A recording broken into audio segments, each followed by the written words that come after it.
Oportunidades. Apoio cultural. Usina de Imagem. O automóvel, uma das maiores invenções do ser humano, está se tornando uma arma nas mãos de muitos motoristas inconsequentes. Olá, o programa Oportunidades está começando e é sobre este assunto que nós vamos falar hoje. A violência no trânsito, por que ela acontece, como acontece e quais são as soluções para esse dilema. Esta guerra que a cada dia tem tirado a vida de muitas pessoas e deixado muita gente com sequelas físicas e emocionais. Sequelas na alma, que são mais difíceis de cicatrizar. Para falar sobre este assunto, os nossos convidados já estão aqui. Eu quero apresentar primeiro o delegado Fabiano Contarato, delegado de Delitos de Trânsito e professor de Direito Penal na UVV, né, delegado? Boa, tudo bom? Tudo bem, graças a Deus. Muitas histórias tristes? Muitas, muitas. Que a gente tenta solucionar, né? Tem fé em Deus que vamos melhorar. Ok, muito obrigado pela sua presença aqui, tá? Por nada. Quero apresentar também a professora Gesiane Silveira. Gesiane é engenheira de transportes, professora da UVV também, né? Coordenadora do curso de Engenharia de Produção. Que quando a gente fala, tudo bom, professora? Quando a gente fala de questão de trânsito, tem a questão perigosa aí, que é a falta de investimento no... Falta de investimento generalizada no país, né, em infraestrutura de transportes. Isso colabora também com essa violência toda, né? Sim, sem dúvida. Ok, muito obrigado também pela sua presença aqui. Eu quero apresentar agora Raquel Franzan Fukuda, socióloga, professora da UFES, pesquisadora do NEI, o Núcleo de Estudos e Pesquisas Indiciárias ali do Departamento de Sociologia. Tudo bom? Tudo bom. Mais uma vez aqui com a gente, muita história para contar hoje? As mesmas histórias, né? Infelizmente, né? As mesmas vítimas. As mesmas vítimas, são muitas, inclusive jovens, né? É a maioria, entre 19 e 24 anos uma faixa, né? Que aí pega homicídio e trânsito também, né? Mas a questão do trânsito, ela também foca de 4 a 15 anos, em escala mundial. Ok, muito obrigado também pela sua presença. Obrigada aqui, a viu, você. Raquel? Bom, o programa Oportunidade está começando com este assunto aqui, violência no trânsito. Vamos tentar encontrar soluções. Já estamos no ar.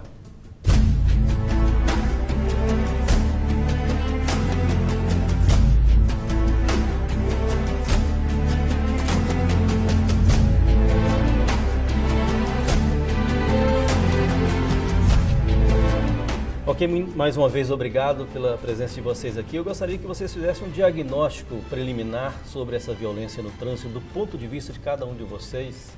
Eu vou pedir primeiro a Raquel para iniciar sobre esse diagnóstico preliminar. O que a gente pode falar sobre isso? Bom, o trânsito mundialmente uma das primeiras, é a primeira causa de mortes, né? Como a gente estava lembrando aqui, entre jovens, sobretudo de 14 a, na verdade, de 15 a 29 anos. Né? É a primeira. E é a segunda entre 4 e 14 anos de idade. Então, assim, é alarmante. São mortes evitáveis, né? Mortes evitáveis, né? Outra questão, isso em ordem mundial, no Brasil, você também tem um percentual altíssimo de mortes no trânsito, né? E a estimativa é que até 2015, a taxa de morte do trânsito, ela chegue a igualar e até ultrapassar a taxa de homicídio. Porque ela vem numa espiral de crescimento a partir de 2000 especificamente. Em 97 as estatísticas eram altas, mas por causa do código, né? O Fabiano pode até comentar melhor sobre isso, mas a partir de 97 você tem uma certa queda por causa do código de trânsito, só que em 2000 ela volta a crescer numa esparada muito grande e o ano que 2015 está aqui. Né? E a gente está falando de um público específico, jovem, que você está, se a gente somar homicídio e trânsito, você tem toda uma classe, uma faixa etária inteira em situação de praticamente extermínio. É verdade. Bom, eu quero ver o diagnóstico preliminar agora da Gesiane sobre essa violência toda no trânsito, do seu ponto de vista. Eu vou falar sobre o ponto de vista da infraestrutura, né, que é precária. Nós conhecemos as nossas rodovias, né, vamos colocar aí, se você for observar, a gente tem aqui, cortando o estado, né, duas rodovias federais, a 262 e temos a 101, e tanto a norte quanto ao sul, a infraestrutura é precária. Né? É inadmissível que você tenha, por exemplo, determinados trechos da rodovia sem acostamento, né? Sem sinalização, Sim. faixa, né? Faixa simples, né? De mão e contramão. Isso aumenta muito a possibilidade de acidentes de trânsito. E quantas vezes a gente vê aí na imprensa alguma manifestação em que as pessoas chamam aquele trecho de rodovia da morte? Né? Isso é uma coisa muito triste, né? Rodovia da morte, quer dizer, é um trecho onde se morre muitas e muitas pessoas em função de uma infraestrutura que está precária, sem investimentos, né? A gente vê os asfaltos deteriorados, não tem sinalização horizontal, a sinalização vertical é também deficitária e sem contar as imprudências. Né? Claro que as imprudências elas contribuem muito, mas a infraestrutura também contribui para o aumento do número de mortes no trânsito. Ok. Fabiano Contarato, agora seu diagnóstico preliminar sobre essa situação toda. Bom, a verdade é que nós não temos nada que comemorar, mas antes de mais nada, é preciso que a sociedade entenda que o principal mecanismo para isso é o Estado. Né? A Constituição Federal, no artigo 144, estabelece que a segurança pública é um direito de todos e é dever do Estado. Saber que o motorista é imprudente, que ele viola as leis, isso eu sei, isso eu constato. Mas é preciso a gente investigar o que faz ele agir dessa forma. E eu não tenho dúvida que o Estado está pecando na fiscalização, porque ela não é contínua, não é permanente, não é eficiente, não é pulverizada.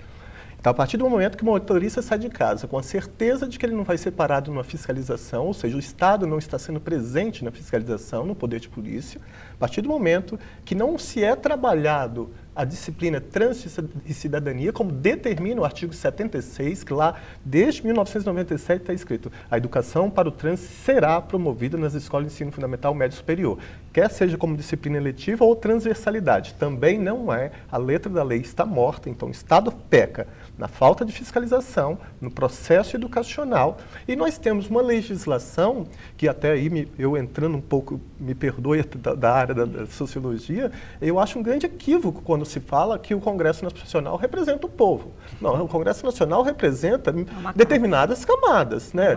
Camadas de banqueiros, latifundiários, e que o povo, por isso que nós temos uma legislação de trânsito extremamente permissiva. A lei de trânsito, ela banaliza a vida humana em detrimento do poder econômico, financeiro e patrimonial. A prova disso é que ninguém está preso e ninguém vai ficar preso por crime de trânsito. Então não adianta... Então se você tem uma falta de fiscalização, se você não trabalha o processo educacional e você tem uma certeza da impunidade, esse conjunto e essa problemática não é tratada de forma interdisciplinar, com a Secretaria de Educação, com o Detran, DENIT, DR, né, trabalhando as rodovias, nós estamos rodovias de 1970. Eu quero deixar claro aqui para o telespectador que, pelo menos eu imagino que seja isso que o Fabiano Contarato, o delegado, está dizendo aqui quando ele cita o Estado. Em todos os níveis. Aí eu gostaria até de usar a palavra poder público, porque confunde muito as pessoas, porque municípios, estados, União são responsáveis também. Todos eles. Todos. E esse comportamento, Raquel, do próprio motorista, né, de agir dessa forma no trânsito? Eu acho fundamental uma questão que o delegado colocou, que é o seguinte: você tem mecanismos, você tem uma lei. Né? Você tem um instrumental que é a fiscalização, só que também há uma ineficiência no Estado no que diz respeito a você promover pesquisas para saber se a sua lei, se ela está servindo para alguma coisa. A gente estava até comentando um pouco isso antes do início do programa, que é basicamente o seguinte: existe me desculpe ser muito aberta aqui, mas um sistema financeiro de multas. Né? Está tratando o sistema de uma forma muito monetária. Só que, na verdade, quando você fala em pesquisa, qual é esse comportamento? Existe um perfil específico? Esse perfil está sendo atingido de alguma forma por essa legislação? Porque, por exemplo, todo o sistema punitivo, e aí eu amplio ele, tanto o penal quanto o próprio sistema de fiscalização de trânsito, envolve um sistema punitivo. E o sistema punitivo vai pensar da seguinte forma: eu vou aplicar uma pena, né? Que ela seja, por exemplo, a multa, ela tem que representar uma despesa, ela tem que representar um fardo, né, para aquele a qual vai ser aplicada a pena. Só que será que é isso que acontece? Por quê? Como é que você vai poder responder isso se você não tem nenhum perfil? Quando a gente fala em homicídio, a gente já tem um pouco histórico, mas ainda falta informação. Quando a gente joga as estatísticas para trânsito, a gente tem menos informação ainda. Né? E é horrível, porque a gente vai acompanhando só as cifras de morte. Às né? vezes um crime de trânsito é até velado, né? É considerado como acidente. Mas é um crime. É. Porque dependendo, por exemplo, a lei seca, você não é para beber e dirigir, não combina, todo mundo já sabe onde isso vai dar e vai me dizer que quem bebe então não tem um comportamento criminoso?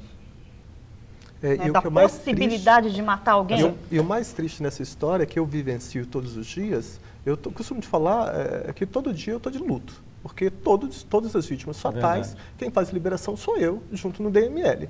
E por trás das estatísticas, que o Brasil está ultrapassando 60 mil pessoas que morrem por ano e mais de 400 mil que estão mutiladas, por trás da morte real, eu constato outras mortes simbólicas que dói tanto quanto a morte real. Vou te dar um exemplo. Eu atendo um pai e uma mãe hoje que veio liberar o corpo da filha que está no DML.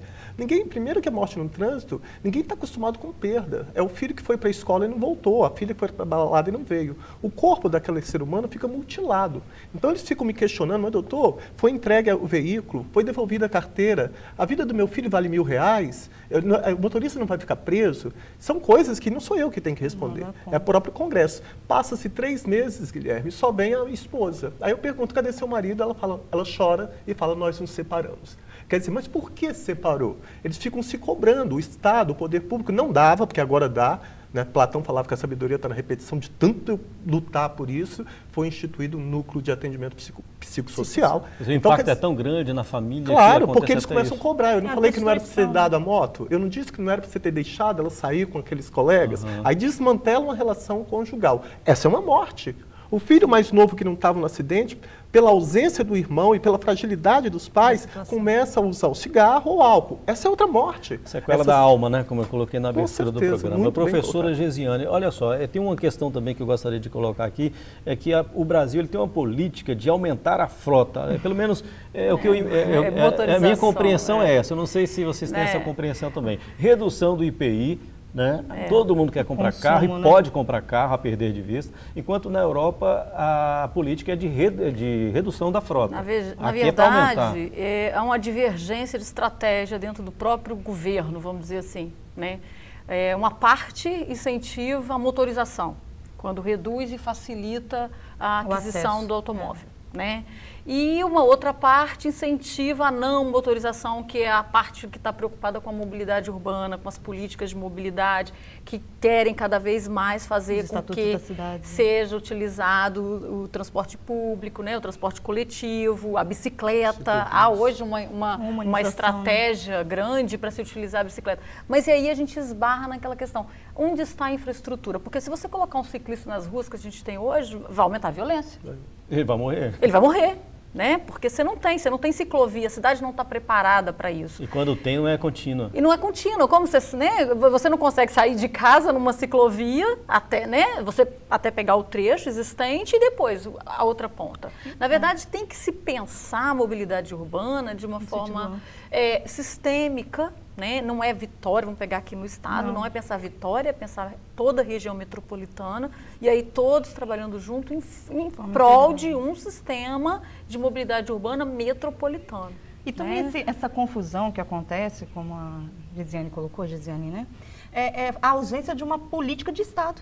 A gente estava até comentando isso, falta uma política de Estado que sistematize isso, porque daí fica, o município faz isso, o outro município faz aquilo, e na verdade não é assim que as cidades funcionam. Em grandes centros urbanos mundiais mais desenvolvidos, né, na verdade os países em desenvolvimento, como somos nós, né, que há um grande aumento na motorização e não tem a infraestrutura para suportar essa motorização, essa elevada motorização. Por isso que a gente tem congestionamentos, por isso que a gente, né, que gera acidentes, que gera as mortes, etc. Mas nos grandes centros urbanos já está se utilizando muito, mundiais eu falo, o transporte por bicicleta. Sim. E aí vem na coisa sistêmica, porque a bicicleta faz as pontas, né? Onde você tem infraestrutura, tem lá o bicicletário, onde as pessoas, o usuário pode deixar sua bicicleta e a partir dali ele pega um transporte coletivo que vai fazer a parte troncal. Vamos falar no próximo bloco mais sobre essa questão, depois a gente volta também para a questão da violência, porque estou me pedindo intervalo, o nosso primeiro intervalo. Daqui a pouco a gente volta com oportunidades. Até já.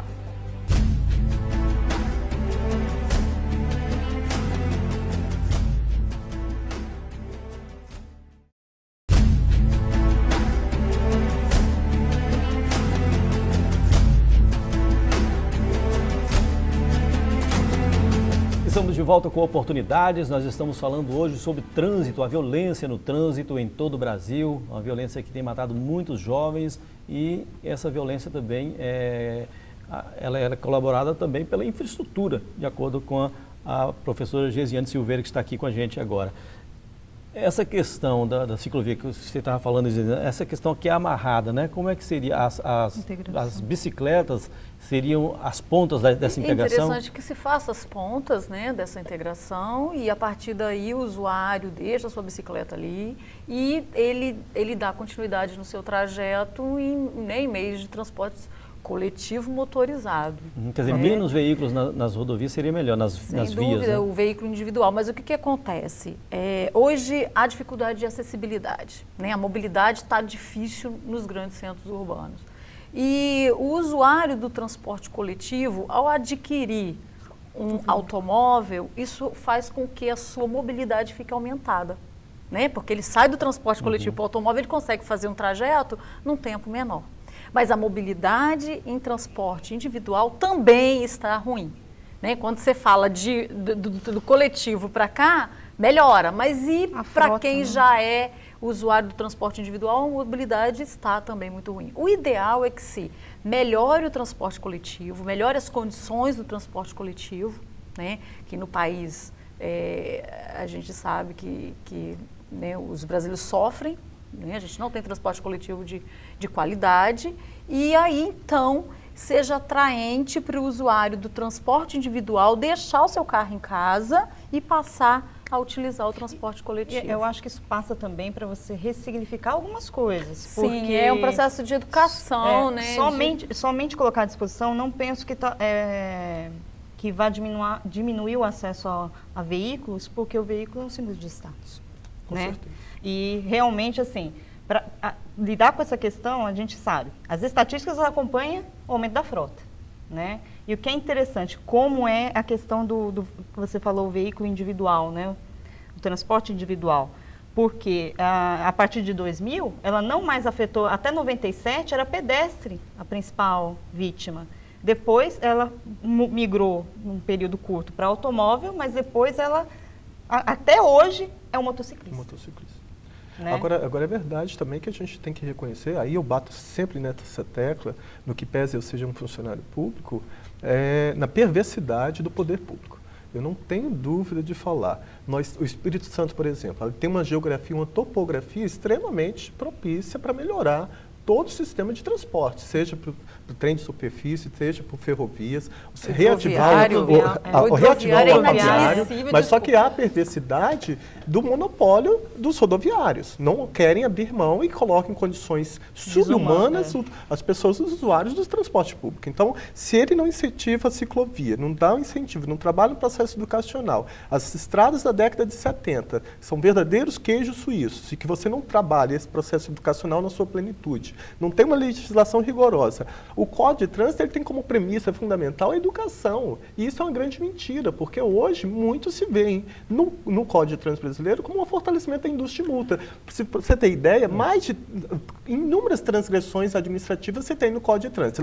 A de natureza leve e média é um direito do motorista, se ele não for reincidente específico, ser substituído por advertência por escrito. Por quê? Porque ele tem que ser pedagógico, ele tem que ser educativo. Mas não é feito isso. Ele primeiro manda multa e faz. Em Santa Catarina, por exemplo, se você for flagrado dirigindo com o braço para o lado de fora, você não é reincidente, eles vão falar, olha, eu estou de olho em você, se você continuar, você vai ser multado. Isso sim é um Estado democrático. Agora, se você manda multa e na hora de tirar a carteira, por exemplo, é lamentável, mas eu estou entrando, o Detran tem demorado 5, 6 anos para suspender a carteira de um motorista alcoolizado. Por exemplo, se a pessoa for flagrada hoje bêbada, fazendo ou não teste, daí 5 dias é devolvida a carteira dela. E tem 6 instâncias para ele recorrer. Conclusão, esse motorista fica 6 anos dirigindo no sistema viário. Aí eu entro com uma medida cautelar, entrando numa área que não é minha, porque eu apuro o crime, para que a justiça determine a suspensão. Porque a minha função primordial é tirar aquele mau motorista e não recolhimento. Né? O Código de Trânsito determina que toda arrecadação com as multas seja aplicada na engenharia de tráfego, no policiamento, na educação. E isso é feito? Bom, não é. Então, é preciso provocar a queda de máscara das instituições que compõem o Estado, para que nós possamos enxergar e passar a cobrar, porque essa via é de mão dupla. De um lado da via, compete ao poder público agir. E do outro, para aí depois cobrar da sociedade. Do que eu posso esperar de um Senado da República quando eu vejo um senador se recusando a fazer um teste do bafômetro? O que eu posso esperar de um deputado federal que recusa fazer o teste do bafômetro? E tem outra questão também, quando eu fui fazer o convite para essa entrevista para a Raquel, ela me falou uma coisa que me chamou muita atenção. Eu vou dizer aqui agora. Ela falou, Guilherme, olha só, a gente pode fazer uma analogia da seguinte forma. Nos morros, nas periferias, a gente tem a arma lá, né? É usada a arma, o revólver, o pistola, todo tipo de armamento. Na classe média alta é o carro, É isso mesmo. né? Para matar.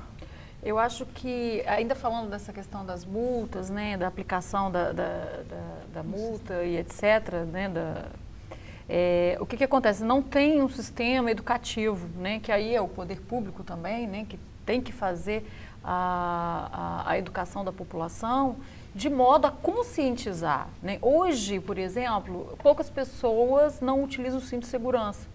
Né? Enquanto há um tempo atrás aí, quer dizer, nós, pessoas ditas, né, esclarecidas, usávamos o cinto de segurança, porque não tínhamos consciência da necessidade do cinto de segurança. Foi feita uma grande campanha educativa nesse sentido e hoje, assim, eu entro no carro e coloco o cinto, é automático, isso já está.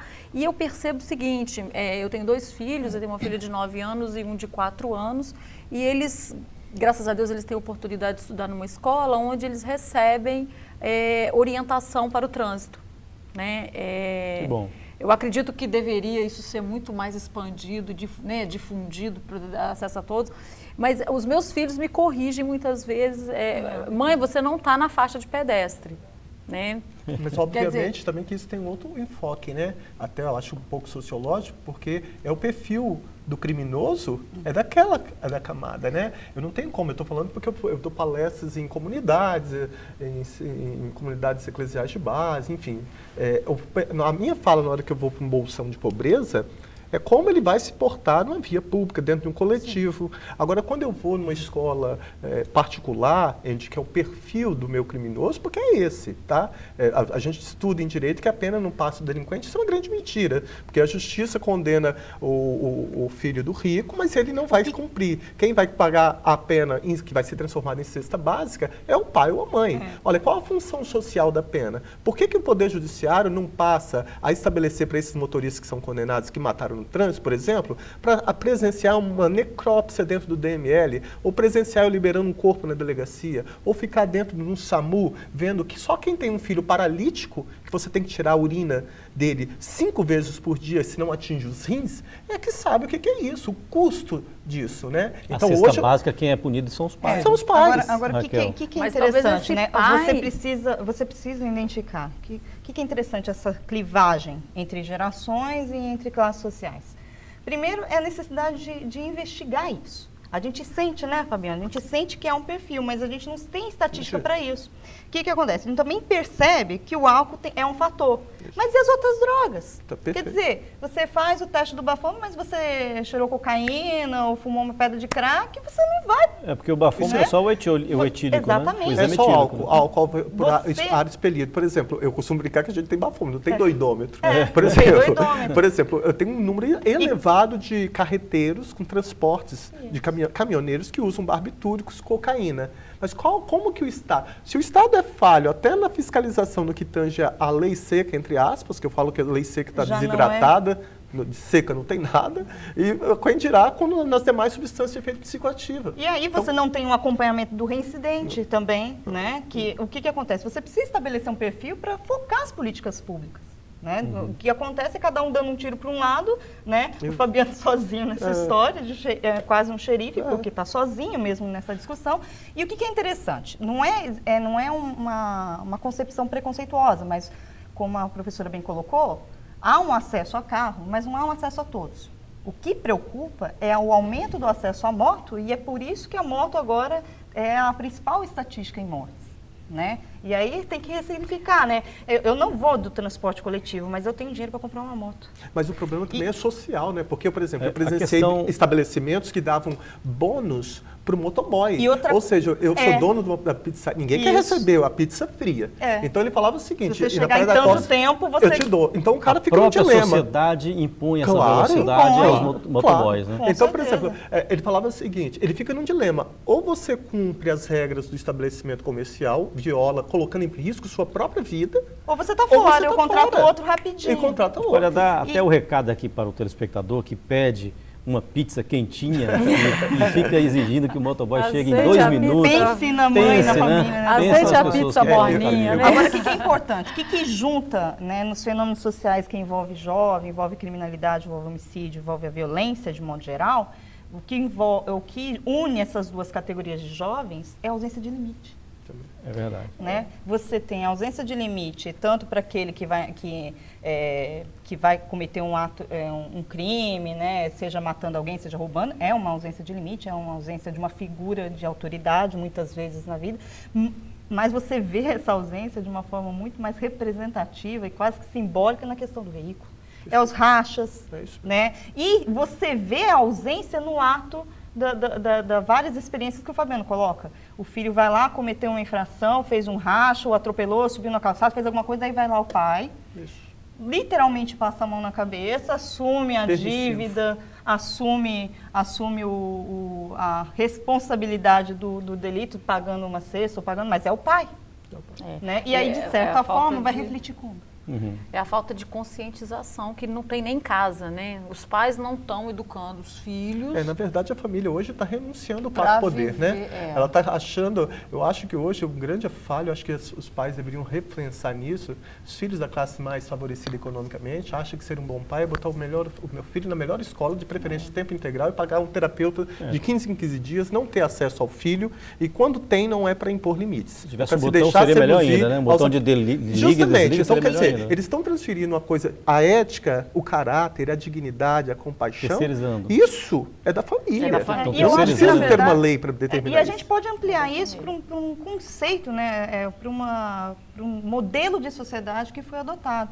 O que acontece? A gente impõe um ritmo frenético à nossa vida, né? E aí, isso é igual para todas as classes sociais. Você impõe um ritmo frenético, você tem que alcançar tal status, ou você tem que conquistar o pão de cada dia, né? Seja na classe, vive trabalhando, não tem tempo para cuidar dos filhos. Ou você trabalha, ou você cuida dos filhos. Isso lá na periferia a gente está jogando. Mas também, esse fenômeno na classe média e na alta sociedade, também vai acontecer da mesma forma. Por quê? Você atingiu um status, você não vai abrir mão dele. Então, você continua no mesmo ritmo frenético, trabalhando para continuar mantendo aquela estrutura. E aí, não tenho tempo para o filho. Não tenho tempo para o filho. E aí, aquele sentimento de culpa, né? Eu não tenho tempo para ele. Aí, ele pede um carro, aí você dá o carro. Aí, não tenho tempo para ele, então você dá um psicanalista para ele, numa melhor escola. Mas até quando? É um modelo de sociedade que nós optamos e que tem cada vez mais valorizado as coisas, né? A mercadoria, os produtos, os consumos, o carro, a arma, o que seja, e valorizando cada vez menos o ser. Deixa eu fazer uma pergunta aqui para a gente responder no próximo bloco. Qual é o papel da CFC, Centros de Formação de Condutores, a autoescola, né, que muita gente chamava antigamente? A gente vai fazer, eu faço essa pergunta agora, a gente vai dar a resposta, ouvir a resposta no próximo bloco. Daqui a pouco a gente volta, até já.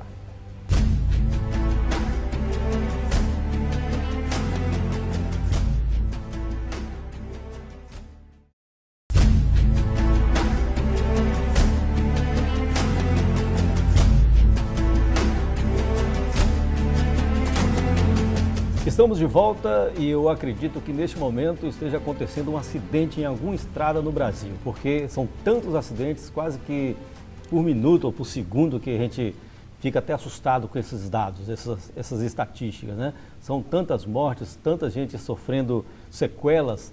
E a pergunta que eu fiz no bloco anterior, que eu peço vocês para responder agora, é sobre o papel das autoescolas, né? Que hoje são conhecidas como Centro de Formação de Condutores. Fabiano Contarato, eles estão trabalhando dentro do que a gente espera? Não, infelizmente não. Grande parte deles, para mim, o próprio nome diz, é Centro de Formação de Condutor. Ele tem um compromisso com a formação. Claro que a família tem uma responsabilidade para incutir nos filhos uma carga de caráter, de respeito, de cordialidade, tudo isso sim, mas o Centro de Formação, muitos deles são facilitadores de tirar a CNH. O próprio órgão público, né? Você vai renovar a carteira, você tem os simulados dentro no site já prontos e que um direcionamento pronto para aquilo. As provas são feitas, todo mundo já sabe o percurso e essa não é a realidade. Por exemplo, eu fiz uma sugestão para mudar a lei no que tange a trafegabilidade nas rodovias federais. Quem está acostumado a dirigir no perímetro urbano é uma coisa, a rodovia federal é outra, completamente diferente. A minha esposa ela sempre fez essa pergunta assim, Guilherme, a gente aprende a dirigir aqui na cidade, mas eu não vejo a autoescola ensinando nas autoestradas, não, né, nas rodovias. É extremamente perigoso, porque um motociclista que passa numa rodovia, o simples fato dele cruzar ou ele estar atrás de um veículo de grande porte, ele já recebe uma carga, até mesmo pela própria física puxando, né? Então, o artigo 29 do Código de Trânsito, ele estabelece que os veículos de grande porte são responsáveis pela segurança do pequeno porte, os motorizados pelos não motorizados, mas todos são responsáveis pela segurança do pedestre. Responsabilidade, né? Eu acho que quando o alemão Karl Benz, que ele foi considerado o pai do automóvel, se ele soubesse que a sua invenção fosse ser tão complicada e tantas mortes, talvez ele não seria feliz com essa invenção. A verdade é que desde que a máquina foi inventada, o homem trava um espaço, trava uma batalha por espaço e quem vem perdendo com isso, eu não tenho dúvida que é o homem. Hoje eu não tenho dúvida de falar que em matéria de trânsito, o único condenado é a família da vítima, são os nossos filhos, os filhos dos nossos vizinhos e que só quem passa por essa dor. Gisiane e Raquel, vocês querem falar também sobre as autoescolas? Falou, né, você falou da autoescola, mas eu vou pegar o gancho dele aqui que falou das rodovias, né, que quem está preparado para dirigir na cidade não está preparado. Mas se você comparar, né, a via é diferente. Né? Se você tivesse uma rodovia melhor sinalizada, imagina uma ultrapassagem hoje como tem que ser feita. É uma coisa de sorte. Né? Você está dirigindo, ou você vai ficar para sempre atrás daquele caminhão, que está ali na sua frente, às vezes devagar, ou você vai se arriscar a fazer uma ultrapassagem pela contramão, porque você não tem, em muitos trechos da rodovia, você não tem espaço para ultrapassagem, né, dentro da sua própria mão. Os automóveis, só para você ter uma ideia, o telespectador tem uma ideia, os automóveis hoje são pouco potentes, eles têm características de serem potentes, mas você não consegue. E os caminhões são longos. Na verdade, imagina você fazer é um golpe de sorte. E na verdade, tomara que não venha nenhum. Pegando o gancho de novo, é um centro de formação, né? Quando se fala centro de formação, parece até um manual prático, né? Mas como meio que sobreviver não é nem sobreviver, como andar no trânsito. Ponto. Não é ensino em questão de trânsito, porque não envolve cidadania no trânsito. Eu penso assim, se fosse seguida a lei do código, o Fabiano já colocou isso, e entrasse como uma disciplina na formação das crianças, na formação lá, aí você tem realmente uma real conscientização. Né? E também, às vezes, você pode até optar por manter os centros, mas ele tem que ter um leque um pouco mais amplo. Né? Por exemplo, você entra num centro de formação. Você sabe como é que é a primeira, a segunda, você vai aprender como dirigir, mas você não entende da mecânica, você não entende da potência, você não sabe exatamente até quanto o seu carro vai, ou até, né, como é que ele se comporta. Isso também tem a ver com segurança no trânsito. Porque a prática é muito pequena, né? Exatamente. Você imagina para o piloto voar, né? Como dirigir, e a pessoa chuva. passa muito tempo dirigindo nas cidades e fala assim, eu dou conta agora de ir para uma rodovia. Não, às vezes ela pode até dar conta, mas o veículo não é o mais apropriado para fazer certas ultrapassagens que ela quer fazer. Se as nossas rodovias fossem boas, ele teria. Né? O problema é que a gente tem rodovias em condições... Vocês lembram daquela história? Condições ruins. Raquel, vocês lembram daquela história? O Fabiano lembra muito bem disso, que a gente trabalhou essa questão, a imprensa com ele. dos 5 jovens que saíram, acho que de Colatina, e que foram para a Bahia e se perderam, né? Ficaram lá. Quer dizer, se eu não me engano, o Fabiano pode me corrigir se eu estiver errado, o motorista, o jovem que estava dirigindo, ele tinha pouca experiência, ele dirigia mais na cidade, né? Não, eu acho que ele estava na permissão. E o que mais me assustou foi o tempo, né, que o poder público demorou para descobrir aquilo ali. Muitos morreram por asfixia, submersão em meio líquido. Agora, eu fico muito triste quando eu vejo que a sociedade, ela é subserviente, né? Porque enquanto você não... Eu participo muito de caminhadas. A mãe que perdeu o filho, aí ela faz pedido de justiça e paz. Não vai 50, 100 pessoas. Vai o pai que perdeu, vai lá. Agora você fala assim, marcha para liberar a droga. Vai 5, 10 mil pessoas. Quais são os valores que realmente a sociedade quer? Modelo de sociedade. Que modelo de sociedade que nós queremos? Porque isso é hipocrisia. Né? Porque enquanto que está morrendo o filho do vizinho, você não quer nem saber. Todo dia eu falo para as mães. Até eu falo, chegar olha, na sua casa, né? Eu falo com elas, eu falo assim, olha, eu ainda não perdi ninguém no trânsito. E estou todo dia botando minha cara para bater no rádio, na televisão. Agora vocês têm que se unir por 2 motivos. A dor da perda e a dor da impunidade. Então se você ficar chorando a morte do seu filho enlutado em casa, nada vai mudar. Então quantas audiências públicas a sociedade provoca? Como que a sociedade vem participando? Porque ser cidadão não é só viver em sociedade, mas transformar. E o que nós estamos fazendo para transformar essa sociedade? Eu quero ficar em paz com minha consciência, porque quando eu falo servir público, tem que servir com eficiência. Está no artigo 37 da Constituição Federal, quando diz que a administração pública é regida pelos princípios da legalidade, impessoalidade, moralidade, publicidade e eficiência. Então, as pessoas elogiam o trabalho. Não estou fazendo nada mais que minha obrigação. Tem que se entender efetivamente. Essa questão da moralidade, inclusive, é bom até ressaltar aqui, porque eu vejo o caso aí que não é só questão de conduta, é questão de humanismo mesmo. Por exemplo, um fato recente daquele taxista, que um taxista foi fechado por um outro veículo que ninguém sabe, né? A gente está procurando, a polícia procura por esse motorista que fechou o taxista, ele bateu no poste, um outro taxista, um colega dele, o colega agonizando no carro, ele furtou. O taxímetro. Estou né? lá indiciando ele por furto. Faltou moralismo, falta solidariedade. Falta isso tudo. mesmo. Agora, não vamos longe não. Poxa, teve uma tragédia aqui que eu fui pessoalmente em Joana d'Arc. Um carro, uma caçamba de 1975, em que a Secretaria de Fazenda dá isenção de PVA e o Detran emite o certificado de registro e licenciamento anual sem nenhuma vistoria.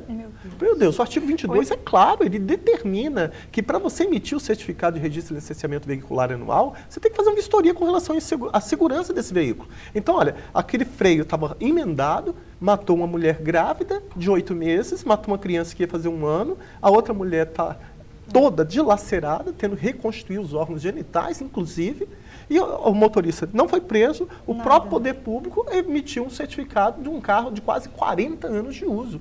Pelo amor de Deus. Só aí você já tem um diagnóstico de morte, né? Você tem um comportamento que conta muito, você tem uma infraestrutura viária que não dá conta, né?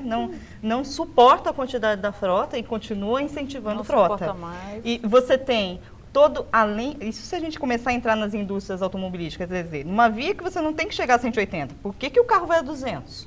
Né? Eu não conheço nenhuma rodovia que chega a 200 também. É verdade. Né? Por que ele tem que chegar a 200? Outra, por que o airbag só tem que ser obrigatório no do motorista? Quer dizer, você tem também toda uma questão de seguridade em relação ao próprio veículo.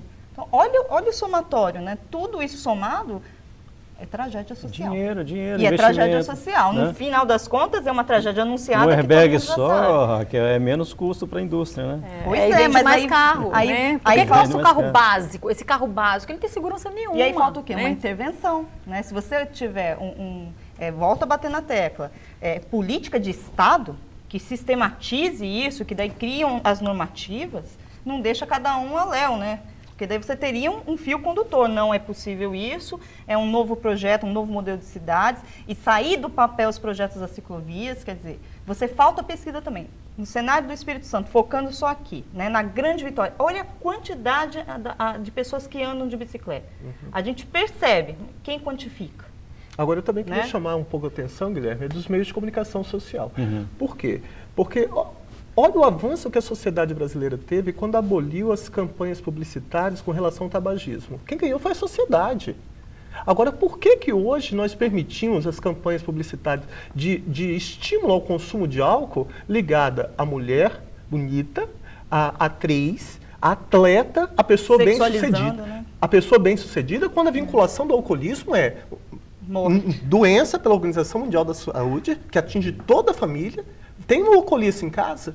Então você tem cirrose hepática, você tem N problemas e que nós temos aí um estímulo dos próprios meios de comunicação social que estimulam a publicidade do consumo. Eu mandei para a Assembleia aqui falando, olha, a tolerância não é zero. Posto de combustível não foi feito para vender bebida alcoólica para ponto de consumo. Não é razoável você admitir isso. Tem posto de combustível que o produto de primeira necessidade passou a ser o fornecimento do álcool com churrasco e o fornecimento do combustível é uma atividade secundária. Isso é uma hipocrisia. E quem paga essa conta é a sociedade, porque o custo desses acidentes na Secretaria de Educação, no setor de traumatologia e ortopedia, mais de 70% estão ocupados por isso. No processo da engenharia de trânsito, seguros DPVAT, tudo isso quem paga, as pensões no INSS, tudo isso quem paga é a sociedade. E eu digo mais, a sociedade menos favorecida. É essa que tem pagado grande parte dessa conta, infelizmente. Estou me pedindo mais um intervalo, daqui a pouco então a gente volta com oportunidades. Até já!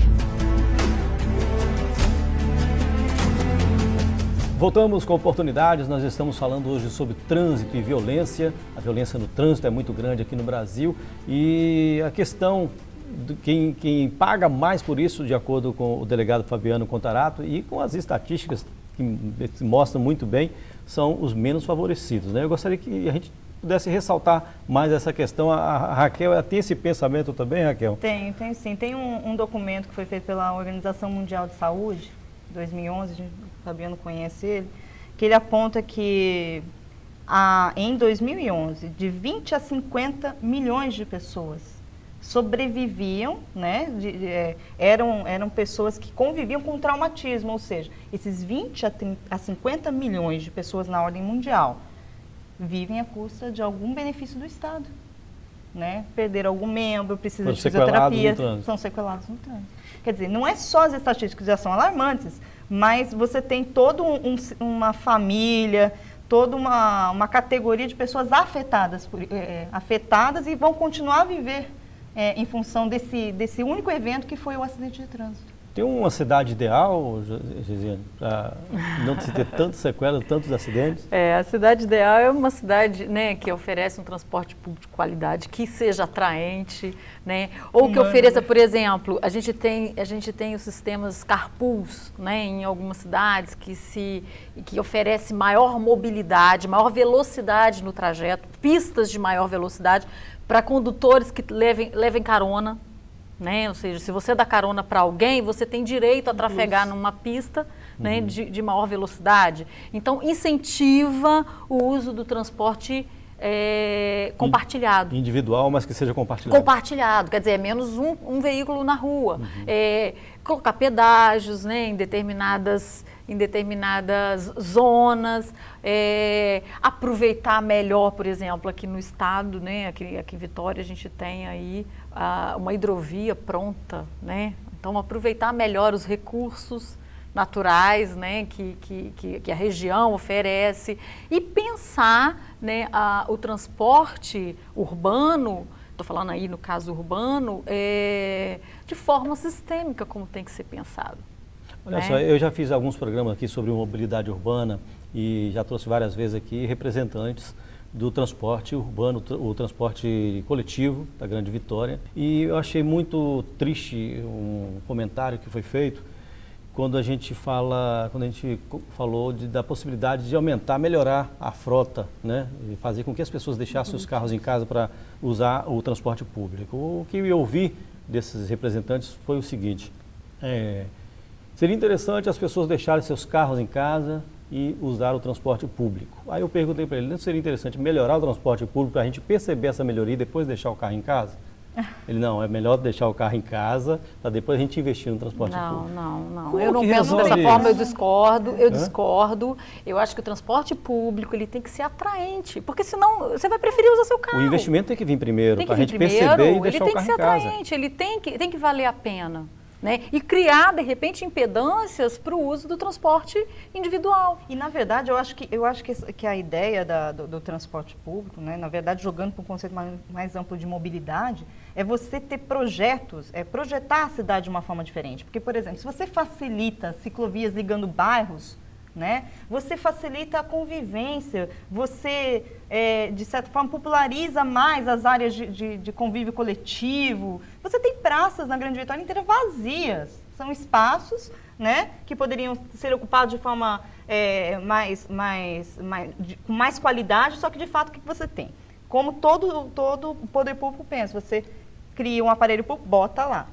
Cria a ciclovia, vai até metade. Depois da outra metade não é problema meu, é problema do outro município. Quer dizer, é tudo meio que compartimentado e ninguém pensa num projeto que pense a cidade de uma forma ampla. Então, você não fala só de transporte coletivo, você fala de pensar todo a cidade sistema. de forma ampla, tem também pensar bem o uso do solo, que é descentralizar. O que acontece hoje, né, nas grandes cidades? As pessoas precisam se locomover, as viagens são necessárias, né? O ideal é que se evite essas viagens, e as viagens necessárias sejam feitas por transporte público. Né? Como é que você evita as viagens? É descentralizando. Hoje a gente já tem... Eu saí de Vitória e fui até Cariacica, no Faça Fácil, eu precisava fazer uma identidade nova, eu fui lá. Porque lá você tem, sem precisar que aquele morador daquela região se desloque até Vitória ou até um centro maior, para poder fazer os documentos, carteira de trabalho, identidade e uma série de coisas que tem ali, tudo no mesmo prédio, ali, lá. Pé da população, né? Onde a população necessita. Então, é descentralizar, é fazer com que a viagem não seja necessária. E a gente tem mecanismos já que podem ser utilizados aí. A gente tem o plano diretor urbano, a gente tem o Ministério das Cidades, né? Que olha um instrumento, né? Que é para pensar essas alternativas. Levar os serviços básicos até a população, para que a população não precise se deslocar. Não apenas isso, mas, por exemplo, pensando em cidades, quando você percebe que vai haver um grande desenvolvimento, uma empresa vai se instalar, há como exigir dela todo um estudo, não só de impacto na verdade, de viário que eles fazem do impacto de frota veicular, mas e o resto? E as alternativas? Fabiana, em termos de... Essa é uma cidade ideal também, na sua opinião? Eu acho que a cidade ideal, ela parte também, acima de tudo, é do cidadão, né? Eu acho que e dos legisladores também, né? Seu pé aperta sempre essa pedra. Cada um com seu ponto de vista. Eu não concebo isso, né? Eu já não aguento mais, porque a sociedade é muito apática, é indiferente, ela é submissa, é subserviente. E ela só vai, as pessoas reproduzem, né? O Hobbes já falava isso na obra Leviatã, o homem é mau por natureza, é lobo do próprio homem. Eu assisto isso todos os dias. Você vê um Congresso Nacional que banaliza a vida humana em detrimento do poder econômico, financeiro e patrimonial. A gente fala em interdisciplinaridade nessa problemática, mas infelizmente as instituições como o poder público, elas são isoladas, estanques, elas não se entendem. Elas não se entendem, você esbarra com vaidades, né? Quando o poder público tem que ser cada vez mais transparente, porque um dos princípios que rege é a publicidade. Uma ocasião fui chamado a atenção porque eu estava falando mal. Eu falei, não estou falando mal não, a sociedade tem um direito de saber, a sociedade paga para isso.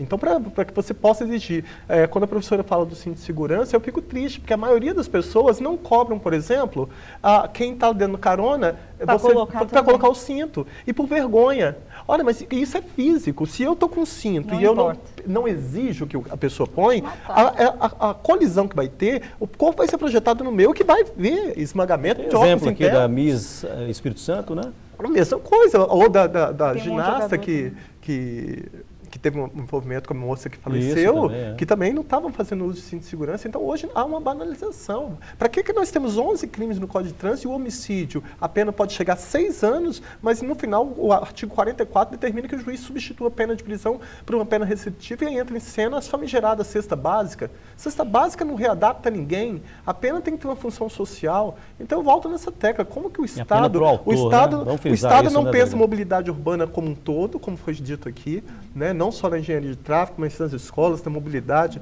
para tentar deslocar o menos possível, o trecho mais curto possível, para ajudar a sociedade. O transporte público não é de qualidade, não há interesse que seja de qualidade, não há um estímulo, por exemplo, de aquisição de veículos, ou de você dar isenção para quem está dando carona, ou determinada prioridade em vias. O motociclista, ele não está sendo preparado, está se cobrando a ele, mas não está se perquirindo, porque ele também está botando em risco a própria vida. Eu vejo que tem muitos jovens que eu pergunto, eu falo, pô, mas você bebeu? Não, doutor, eu bebi, mas eu não fui dirigindo, não. Mas eu falei, mas você voltou com quem? Volto com uma pessoa que está pior do que ele. Então, quer dizer, ele está empenhando a vida para uma pessoa que ele mal conhece. Enquanto que no Japão, se você entra no meu carro sabendo que eu bebi, você vai ser condenado.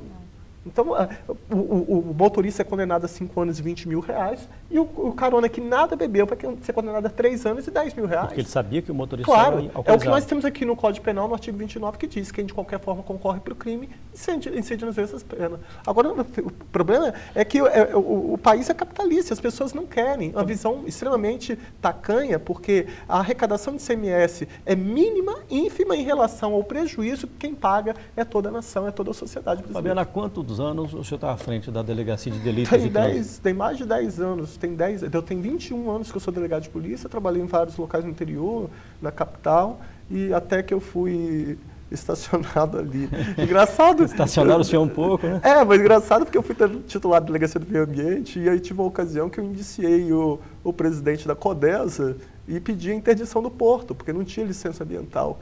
E, infelizmente, no mesmo dia sai no diário a remoção. Claro, eu comecei lá e indiciei 14 prefeituras por poluição em corpo sólido. Aí me chamam de louco.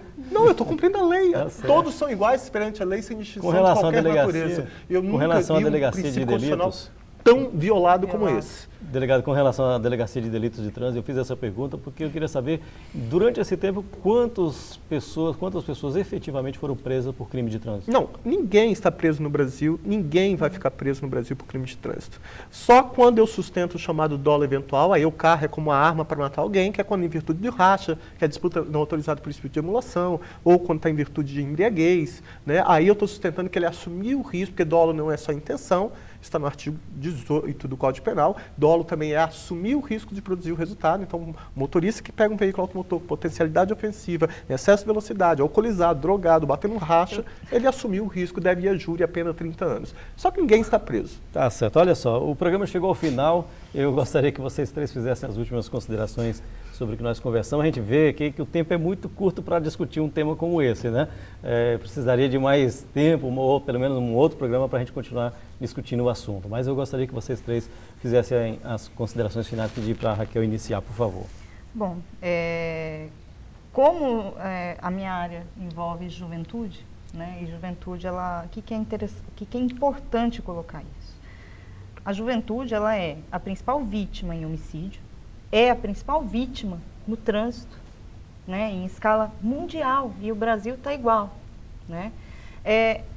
Se o poder público, as autoridades, a sociedade como um todo não começar numa estratégia de começar a pensar esses problemas sociais de uma forma interdisciplinar, a gente vai passar, daqui nem uma década a gente vai sofrer uma crise do sistema. É uma geração toda dizimada.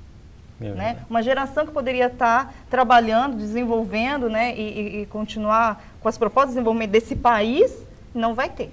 Isso é ponto. E, infelizmente, voltar na mesma fala, né?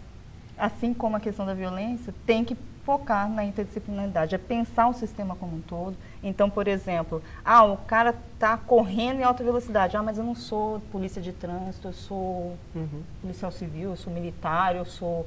Mas o sistema todo tem que pensar o final que aquilo pode levar. É uma rede, né? É uma rede, né?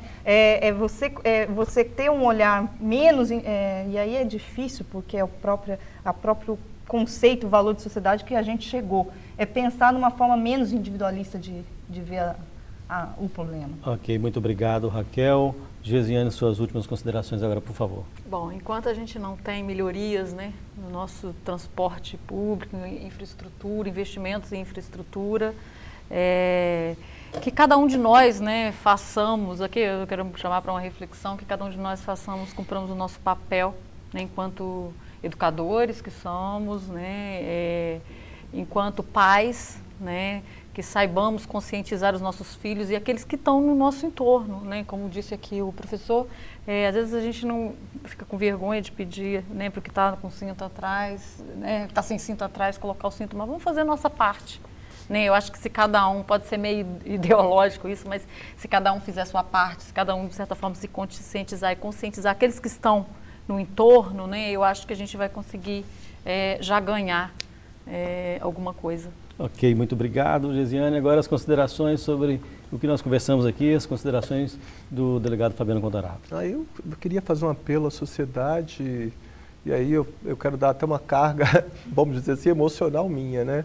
Eu acho que quando você tem uma concepção religiosa, em que você tem a certeza que essa vida é muito curta, e que você não vive, mas Deus vive em você, se eu consigo olhar nos seus olhos como olho, e eu enxergo Deus, eu vou exercer mais o amor, a caridade, o respeito, a compaixão, a urbanidade, a dignidade, o decoro, a ética, a moral, e nós vamos ter efetivamente uma sociedade voltada para o coletivo, porque a segurança do sistema viário, o direito coletivo se sobrepõe sobre qualquer pseudo-direito individual.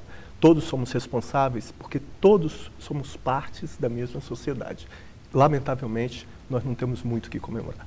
Ok, muito obrigado, delegado Fabiano Contarato. Eu agradeço mais uma vez as explanações de vocês três aqui. O debate foi muito produtivo hoje, gostei muito. E para o telespectador, eu deixo o recado aqui. Vamos pensar mais nas atitudes nossas no trânsito, né? Pensar que cada dessas atitudes podem interferir na vida de uma pessoa, na vida de várias pessoas, se depender do que está sendo feito, né? Vamos pensar melhor, então, em cada atitude nossa no trânsito. O programa Oportunidades fica por aqui. Eu agradeço a sua audiência. A gente volta na próxima semana com um novo assunto. Até lá!